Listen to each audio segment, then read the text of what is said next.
Astronomie, astrophysique, cosmologie, astroparticules. Ça se passe là-haut, par Eric Simon. Préambule, si vous aimez Ça se passe là-haut, n'hésitez pas à partager, parce que comme l'amour, la connaissance est la seule chose qui grandit quand on la partage. Il y a 1 an et demi, un astéroïde à la forme bizarrement allongée passait dans notre système solaire avant d'en repartir aussi vite. Oumuamua avait rapidement été caractérisé comme venant d'un autre système stellaire.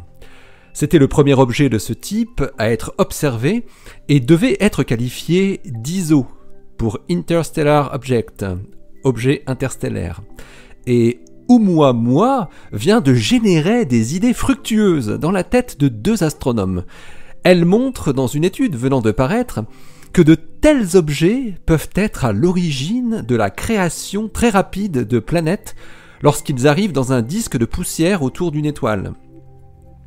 Susan Falzner du Max Planck Institute for Radioastronomy et Michel Bannister de Queen's University à Belfast cherchaient à répondre à une énigme actuelle concernant la vitesse de formation des planètes dans les disques protoplanétaires qui apparaissent autour des étoiles naissantes. Il a en effet été observé des cas étonnants, par exemple autour des étoiles V830 ou HL Tau, où des planètes géantes semblent déjà exister à peine quelques millions d'années après la formation d'un disque de poussière autour de l'étoile, alors que de telles planètes ne devraient pas pouvoir grossir jusqu'aux masses observées avant plusieurs dizaines de millions d'années.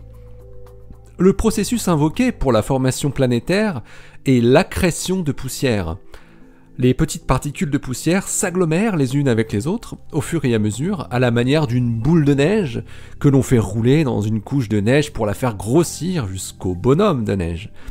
Mais il existe dans ce processus des barrières physiques qui ralentissent l'accrétion de matière, et donc la formation des planètes. Les barrières dites de rebond, de dérive et de fragmentation, que je ne vais pas détailler ici, mais qui toutes affectent les grains de poussière à différentes vitesses et tailles comprises entre 1 mm et 1 mètre environ. C'est là que Susan Falzner et Michel Bannister ont pensé à Oumuamua et à ses 100 mètres de long, en fait entre 49 et 220 mètres. Un tel ISO parvenu dans notre système n'est que le sommet d'un iceberg, selon elle. Il doit exister une très grande quantité d'objets interstellaires de plusieurs dizaines de mètres qui parcourent la galaxie d'étoile en étoile. Ces objets sont d'anciens planétésimaux qui ont été éjectés de leur étoile originelle par l'interaction d'une planète géante ou d'une étoile proche. Mais ils peuvent aussi être capturés par une autre étoile ou un nuage moléculaire dense en instance de former une étoile, pourvu que leur vitesse soit suffisamment faible par rapport au nuage ou à l'étoile. Et que se passe-t-il lorsque l'étoile accueillante est très jeune et entourée d'un disque épais de poussière en cours d'accrétion ? Les chercheuses répondent un effondrement gravitationnel du nuage de gaz et de poussière et un effet boule de neige très efficace. Les ISO agissent comme des centres de nucléation en agglomérant la poussière. Falzner et Bannister rappellent que la densité estimée des ISO, à partir des données d'observation du relevé Pan-STARRS, est de l'ordre de 10 puissance 15 dans un volume de 1 parsec au cube. Donc 1 million de milliards dans un cube de 3,26 années-lumière de côté. Et elle montre que cette densité, déjà très importante, peut être encore supérieure dans une région de formation d'étoiles. L'injection d'un corps qui fait déjà plusieurs dizaines de mètres de diamètre accélère fortement l'accrétion des particules de poussière grâce au fait qu'il dépasse déjà la taille critique des barrières de grossissement de type rebond, dérive et fragmentation.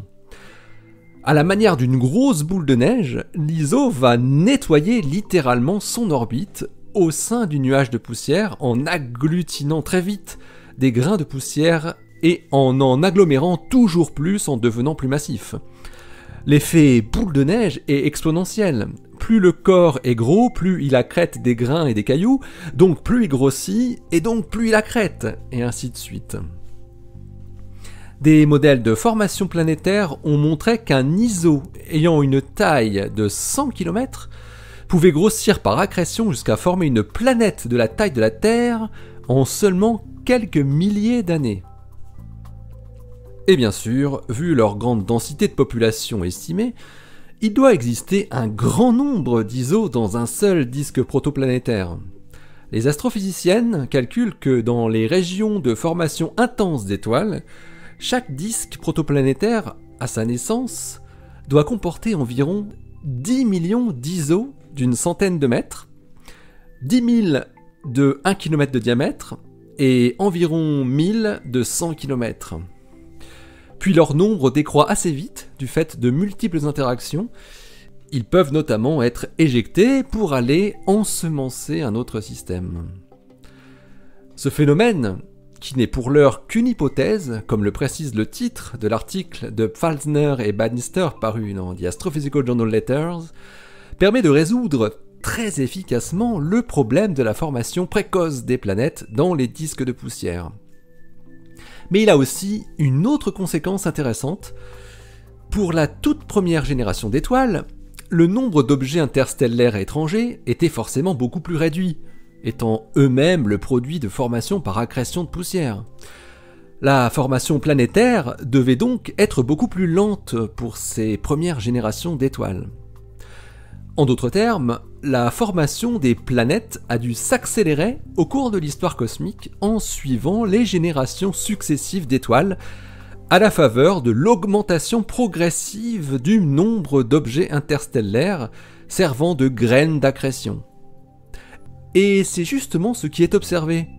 Les amas globulaires comportent beaucoup de très vieilles étoiles de plus de 10 milliards d'années, et il se trouve que l'on détecte relativement peu de planètes autour de ces étoiles.